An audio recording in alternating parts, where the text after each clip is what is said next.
Hello everyone, welcome to stock bus, the gateway of your smart investing and trading journey. ఈ రోజు వీడియోలో మనం IPOs గురించి, types of investors గురించి, సెబీ గురించి అండ్ ఒక షేర్ ప్రైస్ ఎలా ఇంక్రీజ్ అవుతుందో, డిక్రీజ్ అవుతుందో కూడా తెలుసుకుందాం. ఫస్ట్ వచ్చేసి ఐపీఓ. ఐపీఓ అంటే ఇనిషియల్ పబ్లిక్ ఆఫరింగ్. ఎప్పుడైతే ఒక company first time stock market enter అవ్వాలనుకుంటుందో, ఆ కంపెనీ పబ్లిక్ కి కొన్ని షేర్స్ ఆఫర్ చేస్తుంది. దాన్నే పబ్లిక్ ఆఫరింగ్ అంటారు. అండ్ ఆ కంపెనీ ఫస్ట్ టైం మార్కెట్ లోకి ఎంటర్ అవుతుంది కాబట్టి ఇనిషియల్ గా షేర్స్ ఆఫర్ చేయడమే ఇనిషియల్ పబ్లిక్ ఆఫరింగ్ అంటారు. అండ్ ఒక కంపెనీ ఐపీఓ అనౌన్స్ చేయడానికి 3 రీజన్స్ ఉంటాయి. ఒకటి business expansion, next capital expansion and third వచ్చేసి టు రెడ్యూస్ ద లోన్స్. ఆ కంపెనీకి ఉన్న అప్పులు తీర్చుకోవడానికి. ఎప్పుడైతే ఒక కంపెనీ వాళ్ళ బిజినెస్ ని ఎక్స్పాండ్ చేయాలనుకుంటుందో, అప్పుడు అది బ్యాంక్స్ నుంచి లోన్ తీసుకుంటుంది. ఆ లోన్ తీసుకోవడం వల్ల ఏమవుతుందంటే, వాళ్ళు ప్రతిసారి బ్యాంక్స్ కి ఇంట్రెస్ట్ కట్టాల్సి వస్తుంది. దానివల్ల ఆ కంపెనీకి కూడా ఖర్చులనేవి పెరుగుతుంటాయి. సో, దాని బదులు వాళ్ళేం చేస్తారంటే ఐపీఓ అనౌన్స్ చేస్తారు. అంటే పబ్లిక్‌కి షేర్స్ ఆఫర్ చేస్తారు. ఫర్ ఎగ్జాంపుల్ ఒక కంపెనీ ఉంది. ఆ కంపెనీ వాల్యూ వచ్చేసి ₹1,00,000 అనుకుందాం. అప్పుడు వాళ్ళు ఒక్క షేర్ ప్లస్ ₹2 పెట్టి 50,000 షేర్స్ అనేటివి పబ్లిక్‌కి ఆఫర్ చేశారు. అంటే మా దగ్గర 50,000 షేర్స్ ఉన్నాయి. ఒక్క షేర్ ప్లస్ ₹2 అని ఆఫర్ చేశారు. అండ్ దాంతో పాటు ఆ కంపెనీ యొక్క డేటా, అంటే ఆ కంపెనీ పర్ఫార్మెన్స్ గురించి, మా దగ్గర ఇంత ప్రాఫిట్స్ ఉన్నాయి, ఇన్ని లాసెస్ ఉన్నాయి, మాకు ఇన్ని బ్రాంచెస్ ఉన్నాయి అండ్ ఆ కంపెనీ రిలేటెడ్ ఇన్ఫర్మేషన్ అనేది పబ్లిక్‌కి రిలీజ్ చేస్తుంది. అప్పుడు ఎవరైతే పబ్లిక్ ఆ కంపెనీలో ఇన్వెస్ట్ చేయడానికి ఇంట్రెస్టింగ్‌గా ఉన్నారో, వాళ్ళు ఆ ఐపీఓకి అనేది అప్లై చేస్తారు. ఈ ఐపీఓ వల్ల ఏమవుతుందంటే, ఇన్వెస్ట్ చేసిన వాళ్ళకి, ఎవరైతే ఇన్వెస్టర్స్ ఉంటారో వాళ్ళకి షేర్స్ వస్తాయి. అంటే ఆ కంపెనీలో స్మాల్ అమౌంట్ ఆఫ్ ఓనర్‌షిప్ వస్తుంది. And at the same time కంపెనీకి గూడా వాళ్ళ బిజినెస్ ఎక్స్‌పాన్షన్ కోసం కావాల్సిన డబ్బనేది వస్తుంది. సో, టూ సైడ్ బెనిఫిట్ ఉంటుంది. ఇప్పుడు మనం ఒక ఐపీఓ ఎగ్జాంపుల్ తీసుకుందాం. అదే ఎల్‌జీ ఐపీఓ. ఇప్పుడు ఆ ఐపీఓ యొక్క డీటెయిల్స్ ఇంకా ఇన్ఫర్మేషన్ చూసినట్టయితే, ఆ ఐపీఓ డేట్స్ వచ్చేసి అక్టోబర్ 7 నుంచి 9 వరకు. అంటే ఈ 2 డేస్‌లో ఎవరైతే కంపెనీలో ఇన్వెస్ట్ చేయాలనుకుంటారో వాళ్ళు దానికి అప్లై చేయొచ్చు. ఆ తర్వాత ఇష్యూ ప్రైస్. ఇష్యూ ప్రైస్ అంటే ఆ కంపెనీలో ఒక్క షేర్ కొనాలంటే నువ్వు ఎంత అమౌంట్ ఇన్వెస్ట్ చేయాలి. అంటే ఒక్క ఎల్‌జీ షేర్ కొనడానికి నువ్వు ఎంత అమౌంట్ ఇన్వెస్ట్ చేయాలి. అదొచ్చేసి రూ. 1,140. నెక్స్ట్ వచ్చేసి లాట్ సైజ్.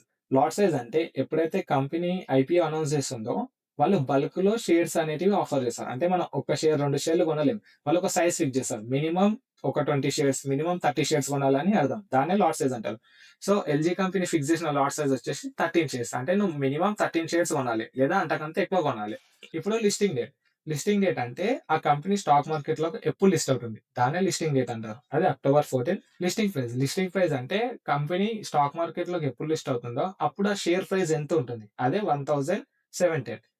ఇనిషియల్‌గా అది ఇష్యూ చేసిన ప్రైస్. అంటే ఎవరైతే స్టార్టింగ్‌లో ఇన్వెస్ట్ చేస్తారో, ఐపీఎస్ కొంటారో, వాళ్ళు కొన్నప్పుడు ఆ ఒక్క షేర్ ప్రైస్ వచ్చేసి రూ. 1,140 ఉంటే, అది లిస్ట్ అయిన ప్రైస్ వచ్చేసి 1,017. అంటే ఒక్క షేర్ మీద నీకొచ్చిన ప్రాఫిట్ వచ్చేసి 570. అండ్ నువ్వు మినిమమ్ ఇన్వెస్ట్ చేయాల్సిన షేర్స్ వచ్చేసి 13 షేర్స్. 13 ఇంటూ 570 మనకు 7,500 దాకా ప్రాఫిట్ వచ్చింది. ఇదే ఐపీఓ యొక్క అడ్వాంటేజ్. Types of companies.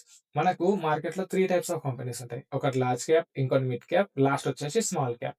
ఎప్పుడైతే ఒక కంపెనీ స్టాక్ మార్కెట్‌కి ఎంటర్ అవుతుందో, ఆ కంపెనీని ఈ 3 కేటగరీస్‌లో ఏదో ఒక కేటగరీగా కన్సిడర్ చేస్తారు. సపోజ్ ఎల్‌జీ కంపెనీ ఉంది. ఎల్‌జీ కంపెనీ మార్కెట్‌లోకి ఎంటర్ అయింది. అది లార్జ్ క్యాప్ కంపెనీ. దాన్ని ఎలా కాలిక్యులేట్ చేస్తారంటే దాని మార్కెట్ క్యాప్ బట్టి.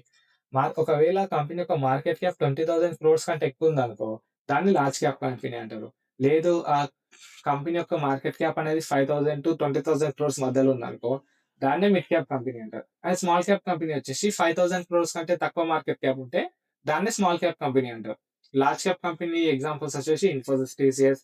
మిడ్ క్యాప్ కంపెనీ ఎగ్జాంపుల్స్ వచ్చేసి Tata Chemicals, Indian Hotels. And small cap company వచ్చేసి ట్రేడెడ్ గ్రూప్స్. తర్వాత how to calculate the market cap. Market cap అని డిస్కస్ చేసినాం కదా! అసలు మార్కెట్ క్యాప్ అంటే ఏంటి?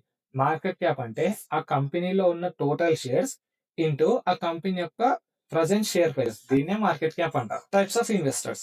మనకు స్టాక్ మార్కెట్‌లో మెయిన్‌గా 3 టైప్స్ ఆఫ్ ఇన్వెస్టర్స్ ఉంటారు. ఒకటి ఇన్‌స్టిట్యూషన్స్, సెకండ్ రిటైలర్స్, థర్డ్ వచ్చేసి ట్రేడర్స్. ఇన్‌స్టిట్యూషన్స్ అంటే పెద్ద పెద్ద సంస్థలు like LIC, SBI mutual funds, BlackRock ఇవన్నీ ఇన్‌స్టిట్యూషన్స్. సో, ఈ ఇన్‌స్టిట్యూషన్స్ అనేటివి చాలా ఎక్కువ అమౌంటే ఇన్వెస్ట్ చేస్తారు. లైక్ థౌసండ్స్ ఆఫ్ క్రోర్స్‌లో మార్కెట్‌లో ఇన్వెస్ట్ చేస్తూ ఉంటారు. సో, ఈ ఇన్‌స్టిట్యూషన్స్‌లో మనకు 2 టైప్స్ ఇన్‌స్టిట్యూషన్స్ ఉంటాయి. ఒకటి ఎఫ్ఐఐస్, నెక్స్ట్ డిఐఐస్. ఎఫ్ఐఐస్ అంటే ఫారెన్ ఇన్‌స్టిట్యూట్ ఇన్వెస్టర్స్. డిఐఎస్ అంటే డొమెస్టిక్ ఇన్స్టిట్యూట్ ఇన్వెస్టర్స్. ఈ ఫారెన్ ఇన్స్టిట్యూట్ ఇన్వెస్టర్స్ అంటే ఏవైతే foreign institution, suppose BlackRock అనే కంపెనీ ఉంది. అది ఫారెన్ కంపెనీ. ఆ కంపెనీ మన ఇండియన్ మార్కెట్‌లో ఇన్వెస్ట్ చేస్తే అది ఎఫ్ఐఐ. అదే డిఐఎస్ అంటే డొమెస్టిక్. అంటే మన ఇండియాలో ఉన్న companies like SBI mutual funds గాని, ఎల్ఐసి గాని ఈ కంపెనీ స్టాక్ మార్కెట్‌లో ఇన్వెస్ట్ చేస్తే వీళ్ళని డీఐఎస్ అంటారు. నెక్స్ట్ వచ్చేసి రీటైలర్స్. రీటైలర్స్ అంటే కామన్ పబ్లిక్. అంటే మనలాంటి కామన్ పీపుల్ ఎవరైతే స్టాక్ మార్కెట్‌లో ఇన్వెస్ట్ చేస్తారో వాళ్ళే రీటైలర్స్. ఈ ట్రేడర్స్ అనేవాళ్ళు ఒక కంపెనీ యొక్క షేర్‌ని కొనడం గాని, అమ్మడం గాని జరుగుతుంది. అండ్ ఎక్కువ కాలం హోల్డ్ చేయరు. లైక్ కొన్ని డేస్ నుంచి కొన్ని వీక్స్ దాకా హోల్డ్ చేసి దాంట్లో ప్రాఫిట్సో, లాసెసో బుక్ చేయడం జరుగుతుంది. ఇవి types of investors. Types of investment. Stock మార్కెట్‌లో మనకు మెయిన్‌గా 2 టైప్స్ ఉంటాయి. ఒకటి షార్ట్ టర్మ్ ఇన్వెస్ట్‌మెంట్, ఇంకోటి long term investment. Short term investment అంటే ఏదన్నా ఒక షేర్‌ని కొని 1 ఇయర్ కంటే తక్కువ సమయంలోనే అమ్మితే దాన్ని షార్ట్ టర్మ్ ఇన్వెస్ట్‌మెంట్ అంటారు. అదే లాంగ్ టర్మ్ ఇన్వెస్ట్‌మెంట్ అంటే ఏదైనా ఒక షేర్‌ని కొని 1 ఇయర్ కంటే ఎక్కువ లైక్ 2 ఇయర్స్, 5 ఇయర్స్ హోల్డ్ చేస్తే దాన్ని లాంగ్ టర్మ్ ఇన్వెస్ట్‌మెంట్ అంటారు. షార్ట్ టర్మ్ ఇన్వెస్ట్‌మెంట్‌కి పర్పస్ అంటే షార్ట్ టర్మ్ గోల్స్ లైక్ తక్కువ సమయంలో ఎంత రిటర్న్స్ వస్తే అంత బుక్ చేసుకోవడం గానీ, షార్ట్ టర్మ్ గోల్స్‌ని ఫుల్‌ఫిల్ చేసుకోవడానికి షార్ట్ టర్మ్ ఇన్వెస్ట్‌మెంట్స్ అనేవి జరుగుతాయి. లాంగ్ టర్మ్ ఇన్వెస్ట్‌మెంట్స్ అనేటివి వెల్త్ క్రియేషన్ కోసం లైక్ ఫ్యూచర్ గోల్స్ కోసం ఏదైనా ఇల్లు కొనడం, ఏదన్నా ప్లేస్ కొనడం కోసం యూజ్ చేస్తారు. ఇవే లాంగ్ టర్మ్ ఇన్వెస్ట్‌మెంట్స్.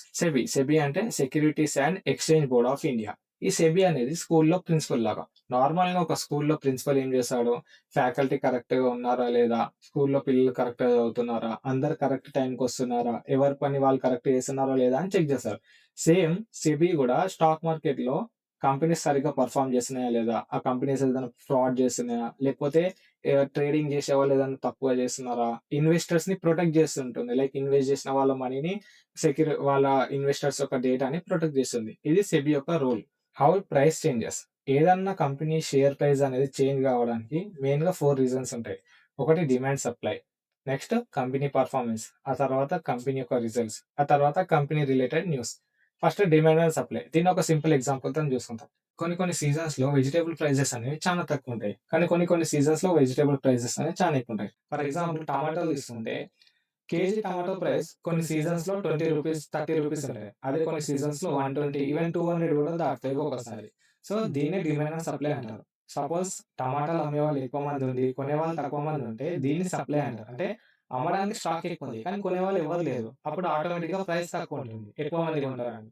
అదే కొనేవాళ్ళు ఎక్కువుండి, అమ్మేవాళ్ళు తక్కువుంటే, అంటే స్టాక్ తక్కువుంది, కొనేవాళ్ళు ఎక్కువున్నారు. అప్పుడేమవుతుంది ఆటోమేటిక్‌గా వీళ్ళకి ఇష్టం వచ్చినంత ప్రైస్ డిమాండ్ చేస్తారు.